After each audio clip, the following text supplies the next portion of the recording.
Barang bukti narkoba jenis sabu seberat 2,1 kg dimusnahkan Satres Narkoba Polrestabes Palembang setelah melalui uji laboratorium forensik oleh tim Lab 4 Polda Sumsel. Hasil uji tersebut menunjukkan sabu tersebut positif mengandung amfetamin. Setelah uji lab, barang bukti dimusnahkan dengan diblender bersama pembersih keramik lalu dibuang ke saluran air. Pemusnahan ini dilakukan untuk melengkapi berkas perkara 5 tersangka, sekaligus mencegah penyalahgunaan oleh oknum yang tidak bertanggung jawab.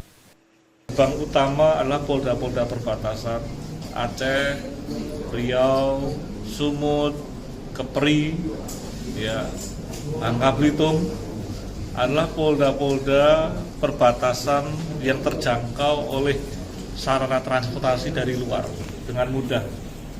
Tentunya dengan adanya posisi di hulu tersebut, apabila dilakukan penegakan hukum, pengamanan, penjagaan secara akurat, tentunya barang bukti sabu yang akan dimasukkan ke daratan pulau-pulau di Indonesia, khususnya Pulau Sumatera, itu jangan terjadi.